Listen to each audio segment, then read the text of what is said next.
Hello guys, welcome to my new video in another day. এটা ছিল রথের video. আর তোমরা দেখতে পাচ্ছ সকাল থেকে আমার মা, মাইমা, দিদা সবাই মিলে প্রিপেয়ার করছে ভোগের রান্না। আমাদের বাড়ির সামনেই রথ। ছোটো থেকে রথটা দেখে আসছি যে আমাদের বাড়ি থেকে ভোগটা যায়। তো ওই দিনটা অ্যাকচুয়ালি খুবই মজা হয়। তো আমি তোমাদেরকে দেখালাম যে কেমন কিছু প্রিপারেশান চলছে।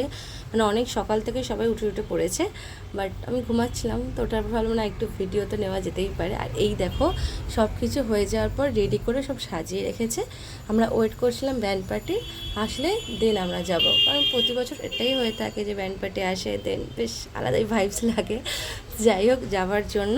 আর তোমরা দেখো কতটা ইয়ামি লাগছেও দেখতে। আর সত্যি কথা বলতে বাড়ির লোকেরা, লাইক আমার মা, মাইমা, দিদা, এদের হাতের রান্না সেরা সেরা, আমার কাছে তো বেস্ট লাগে, যে কোনো রেস্টুরেন্টের থেকেও বেস্ট লাগে। আর এই যে আমরা সব রেডি হয়ে গেছি, এবার বেরোচ্ছি। এই যে সামনে আছে আমার দিদা, পেছনে আছে একটা মাইমা, তারপরে এই যে আমি, তারপরে আমার বোন, আমার মা, আরও একটা মাইমা, আর এই যে এখানে আমার মাইমা, তারপরে আরও একটা মাইমা, আমার বোন। আর এই যে প্রথমে আমাদের ঠাকুর মন্দিরের সামনে থেকে ঘোরানো হচ্ছে, গিয়ে আস্তে আস্তে আমরা এগোবো।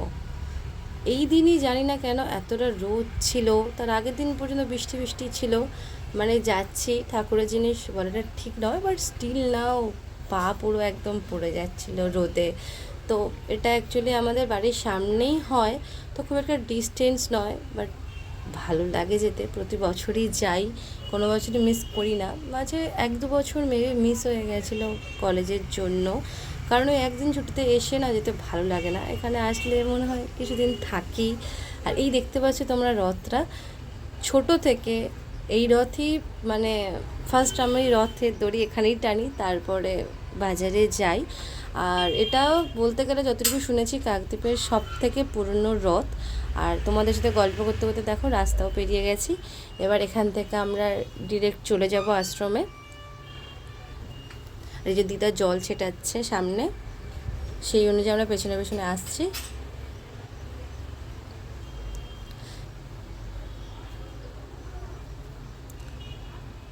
এই দিনকার অ্যাকচুয়ালি বিকেলে ঠিক ঘোরা হয়নি, কারণ আমরা না মানে রথের দড়ি টানতে টানতে সবাই ছিলাম, তো চলে গেছিলাম পুরো রথের মাসির বাড়ি পর্যন্ত।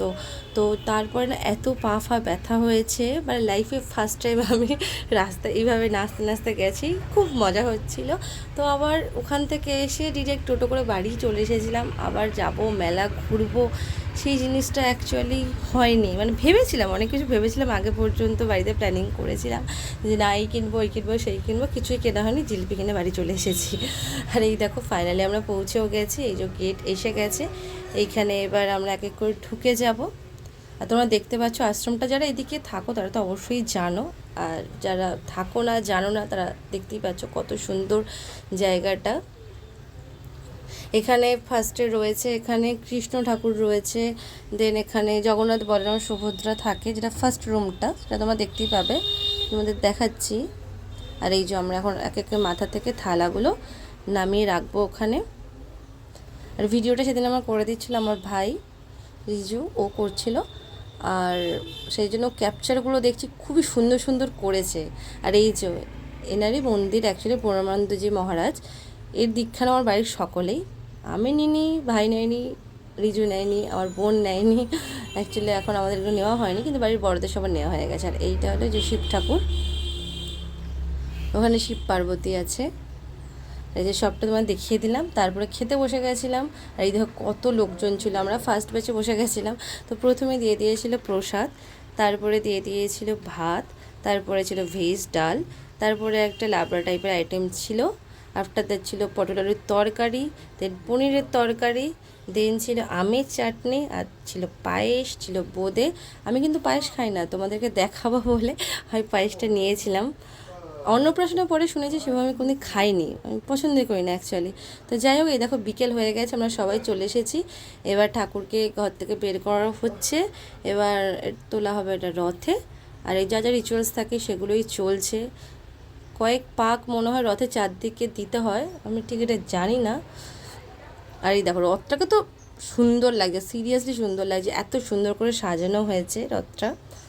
আর কয়েক পাক ঘোরানোর পর তারপরে জগন্নাথ বলরাম সুভদ্রাকে তোলা হবে রথের ওখানে। আর এই দেখো ক্রাউডটা তোমরা দেখতে পাচ্ছ, কত লোকজন ভর্তি হয়ে গেছিল। প্রতি বছরই এত লোক হয়, এবছর আমার মনে হচ্ছে বেশি লোকজন এসেছিল।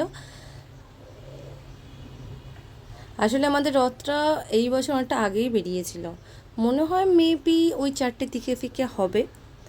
তো যাই হোক, এই যে ঠাকুরকে বসানো হয়ে গেল। আর এই যে আমার দাদু এখন খুবই অসুস্থ, সেইভাবে চলাফেরা করতে পারে না, তাই ভাই রিজু মিলে ওকে অ্যাকচুয়ালি দাদুকে রথের উপর তোলা হয়েছে।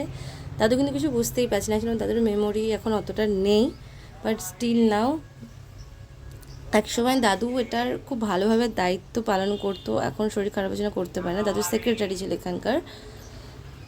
এই যে এবার দাদুকে আস্তে আস্তে করে কোলে করে নামানো হচ্ছে ওখান থেকে।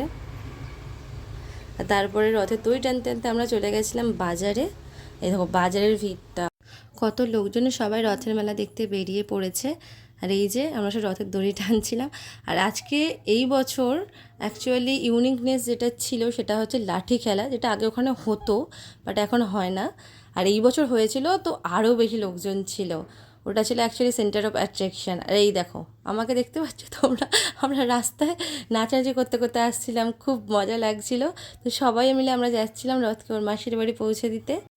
হ্যাঁ, তোমাদের আরেকটা জিনিস আমি শেয়ার করি, আমি এতটাই নাচানাচি করতে করতে রথের মাসির বাড়ি পর্যন্ত গেছি যে আমার জুতো ছিঁড়ে চলে গেছে, আমাকে খালি পায়ে বাড়ি ফিরতে হয়েছে। আর এই দেখো ফাইনালি রথ পৌঁছে গেছে ওর মাসির বাড়ি। আজকের মতো ব্লগটা এখানেই শেষ করলাম, টাটা।